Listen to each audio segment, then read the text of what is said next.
Bienvenidos al canal de YouTube Hechos Desconocidos. En menos de 2 meses, la guerra en Ucrania llegará a su primer aniversario. Debe celebrarse el hecho de que Ucrania superó las expectativas, tanto en términos del desempeño de sus fuerzas armadas como de la resiliencia general de la nación ucraniana. Los conflictos candentes continúan teniendo lugar en el sur de Ucrania. El ejército de Kiev continúa aplicando una guerra de desgaste a las unidades militares rusas estacionadas en esta región. Especialmente los cuarteles generales rusos en la región de Zaporizhia son detectados y destruidos por soldados ucranianos. Las Fuerzas Armadas de Ucrania volaron el cuartel general de los invasores rusos cerca de Tokman en la región de Zaporizhia. Sabemos que cientos de soldados están estacionados en este cuartel general. También podemos mencionar que hay una cantidad sustancial de municiones en la sede. Los soldados de Kiev atacaron silenciosamente el cuartel general ruso como un león que se acerca a su presa. Lo volaron y lo destruyeron. Después de la explosión, el humo negro se elevó hasta el cielo. Con la explosión de las municiones en el cuartel general, la intensidad de la explosión aumentó muchas veces. Aprendemos que como resultado de la operación de las Fuerzas Armadas ucranianas, 80 soldados de ocupación rusos y grupos de equipos fueron destruidos. El ejército ruso parece condenado a perder y sufrir pérdidas tanto en el este como en el sur de Ucrania. Una situación similar ocurrió en el frente de Bakhmut, después de la voladura del cuartel general ruso en la región de Zaporizhia. Las fuerzas de defensa ucranianas destruyeron 2 depósitos de municiones rusos en el área de Bakhmut. Los depósitos de municiones destruidos por los cohetes de Kiev se encuentran en los distritos de Avdiivka y Lyman. Las fuerzas de cohetes y la artillería ucraniana volaron diferentes objetivos, incluidas grandes concentraciones de tropas de ocupación rusa, personal, equipos, así como armas, municiones y tanques de combustible.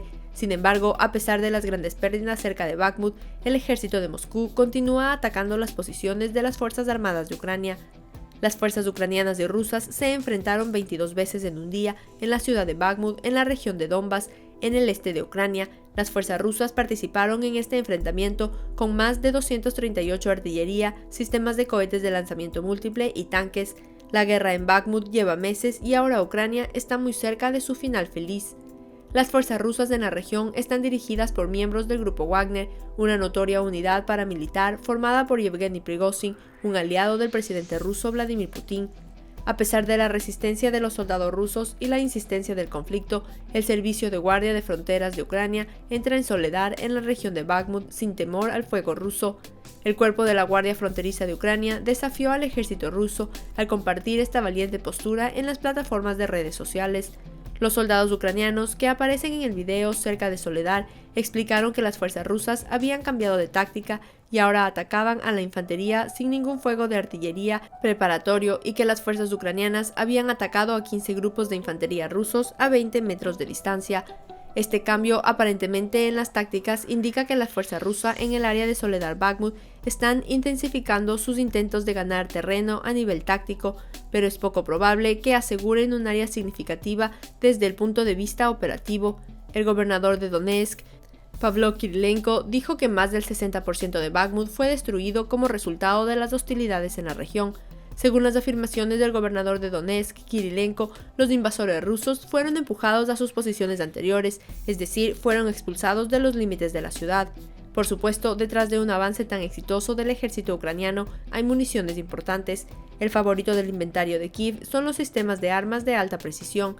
Es posible decir que los sistemas de armas de precisión relativamente alta, como HIMARS y MLRS, cazan objetivos rusos y logran una precisión de francotirador sin precedentes, lo que puede ser confirmado por los recientes eventos en Makivka.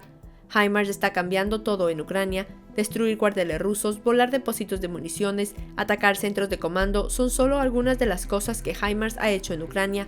HIMARS brindó el elemento sorpresa a las tropas ucranianas cuando comenzaron a usar múltiples lanzacohetes. Ucrania logró tomar la iniciativa, el impulso en la lucha. También obligaron al ejército ruso a ajustar sus tácticas en la batalla. Los ataques de artillería convencionales también se dirigieron a áreas de artillería rusa, lo que redujo la capacidad del invasor para generar fuego de contrabatería que podría amenazar a HIMARS. Los ucranianos también utilizaron HIMARS para dar forma al campo de batalla antes de que comenzara el contraataque. Además de las fuerzas terrestres ucranianas, las unidades navales ucranianas también están infligiendo fuertes golpes a los invasores rusos. Las unidades militares y los escuadrones del Comando del Cuerpo de Marines del Comando Naval de Ucrania continuaron desempeñando sus funciones para repeler la agresión armada a gran escala de la Federación Rusa. Las unidades de la Armada de Ucrania eliminaron a 19 invasores rusos y destruyeron un depósito de municiones enemigo el día pasado. Las unidades de artillería de Kiev y otras subdivisiones de la infantería de marina ucraniana infligieron daños por fuego a los invasores, como resultado de lo cual fueron eliminados 3 soldados rusos. Esto es ahora una guerra de desgaste, aunque Moscú parece tener una ventaja en términos de población y territorio. Otros factores, como el factor humano y las municiones, pueden ser decisivos en esta guerra. La guerra en Ucrania ha demostrado la importancia crítica del factor humano en la guerra, pero la guerra de Ucrania se está convirtiendo rápidamente en una guerra de números. Las reservas de municiones de Rusia contra Ucrania están disminuyendo día a día. Las elogiadas reservas rusas se agotan a un ritmo que solo los planificadores de la era soviética podrían haber previsto en caso de una guerra total contra la OTAN. La fuerza rusa está demostrando ser incompatible con el tradicional campo de batalla de desgaste en Ucrania. Las fuerzas que Rusia ha puesto sobre el terreno desde la batalla de Kiev en 2022 están mal entrenadas y equipadas, carecen de suboficiales y sobre todo son incapaces de desplegar sus nuevas plataformas de armas rusas más aclamadas. El líder ruso Vladimir Putin se da cuenta de que la guerra de Ucrania se ha desviado. Todas las estrategias del señor Putin sobre la guerra de Ucrania están perdiendo valor una por una. El ejército de Moscú sufre especialmente de escasez de personal militar. La jugada del líder del Kremlin, que quiere solucionar este problema, es bastante simple: una declaración de movilización. Le recordamos una vez más que la gran dinámica de las pérdidas rusas en el frente exigen la renovación de su personal, por lo que se espera una nueva ola de movilización. Otro problema al que se enfrenta Rusia es que se está acelerando para entrenar una nueva fuerza de ataque de 300.000 soldados, posiblemente en preparación para otra ofensiva. Es que estas nuevas unidades ni siquiera igualarán la calidad de las tropas desplegadas en Ucrania en febrero pasado. Según Sergei Cherevati, portavoz de las tropas del este de las Fuerzas Armadas de Ucrania, la presencia de una gran cantidad de personal militar es la única carta de triunfo para los rusos. Sergei Cherevati declaró que una nueva ola de movilización en Rusia comenzará el 5 de enero, no ayudará a Rusia en la guerra porque un ejército ucraniano entrenado y motivado, equipado con armas avanzadas, la resistirá. La motivación y el entrenamiento de las Fuerzas Armadas ucranianas, combinado con el último equipo occidental, podría ser un punto de inflexión en la guerra y anular cualquier esfuerzo de movilización de la administración del Kremlin. El Kremlin está planeando la idea de un alto el fuego temporal mientras el ejército ruso sufre pérdidas. El anuncio del Kremlin se produjo cuando las fuerzas rusas, después de graves derrotas, lucharon por construir defensas, enviar nuevas tropas al frente y reconstruir unidades fragmentadas.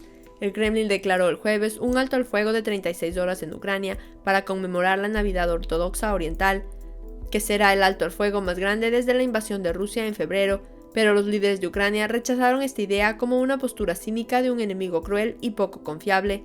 Rusia ha rechazado anteriormente y violado repetidamente, según Ucrania, cese al fuego local, limitado destinado a permitir evacuaciones humanitarias y entregas de ayuda en áreas sitiadas como Mariupol. Analistas políticos y militares han descrito el alto al fuego anunciado por Putin como una maniobra de relaciones públicas que Ucrania intentará explotar independientemente de cómo reaccione. Dijeron que si Kiev acepta el alto al fuego, permitirá que Putin se presente como un pacificador. Si Ucrania ignora esto, Rusia puede tratar de reclamar un terreno moral superior y usar las hostilidades en curso para desacreditar a Ucrania ante los ojos de Rusia y la cosmovisión, a pesar de que ha comenzado la guerra y sus fuerzas han cometido muchas atrocidades documentadas. Estaremos aquí para compartir los nuevos desarrollos con usted. Gracias por mirarnos.